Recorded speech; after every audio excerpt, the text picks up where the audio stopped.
This semester, I took my first figure drawing class. Forget starting off slow with a bowl of fruit. As soon as the door clicked shut, an old woman in the middle of the room dropped her robe, revealing her wrinkly tits for the world to see. I was aghast. I didn't know what to do. Was I supposed to look, not look? If I looked, where? Her psychic memories, her face, her eyes? What if she looked back? And then I'd be staring at a naked old woman and a naked old woman would be staring back at me. I couldn't think of anything more awkward than that. Except maybe if she was my grandma. Pick a spot and get your sketchbooks ready. We're doing 5-minute poses, instructed the professor, as he motioned towards the easel set up in a circle around the model. He opened up a newspaper and started reading. I sat there, nervously, holding a charcoal pencil in my hand as a geriatric nude struck a pose. To my surprise, I found her to be quite charismatic. For such an old woman, she displayed the kind of dignified poise you'd expect from a ballerina. Smiling, she watched me as I began to sketch her elegant features. Her second pose was just as graceful as the first. Arched back, bent knees, and head turned in my direction. I immortalized the moment in my sketchbook. The way the light gleamed off her chest, her soul-piercing brown eyes, and the shadows clutching her in a lover's embrace. Maybe I'd impress her by showing my work after class. With more flexibility than a yoga instructor, she stretched out further and contorted herself for the third pose. She chose to face me again, as though she was captivated with me as I was with her. In 5 short minutes, I was able to capture her very essence on the page. Her torso began to crackle as she twisted it sideways.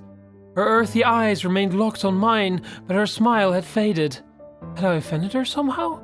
Was my artwork not good enough? My stomach dropped and she moved into her 5th pose.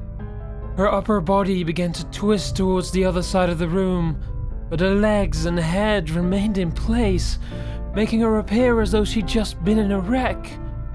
Her fingers bent outward. I could hear snapping noises as her bones popped out of their joints, causing her fingers to elongate to unnatural lengths.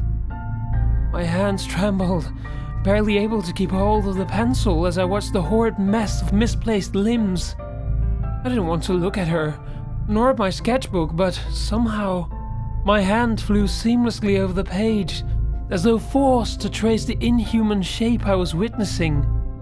I tried to stop it. I really did. I slapped my free hand over the one holding the pencil. I pushed, I pulled, no matter what I did, I kept drawing. The model's hawk-like eyes stared me down with contempt. The cold gaze felt as though it was burrowing into me, examining every inch of me.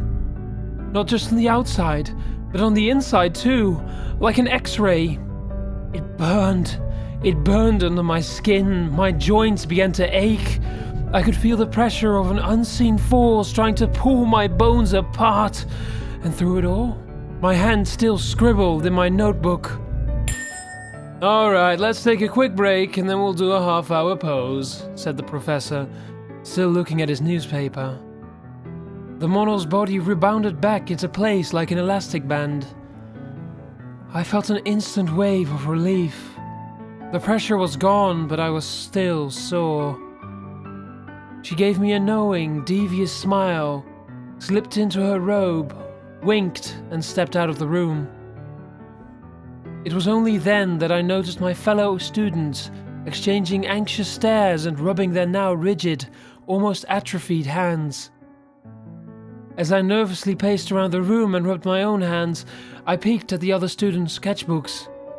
Blood drained from my face as I realized that, in every single sketch, the model's head was turned towards the viewer, as though she'd been facing every single student in class at the same time. The door swung open and a younger woman stepped in, apologizing for her tardiness. Whoever or whatever the old woman was, she wasn't a model. I really don't want to go back to class.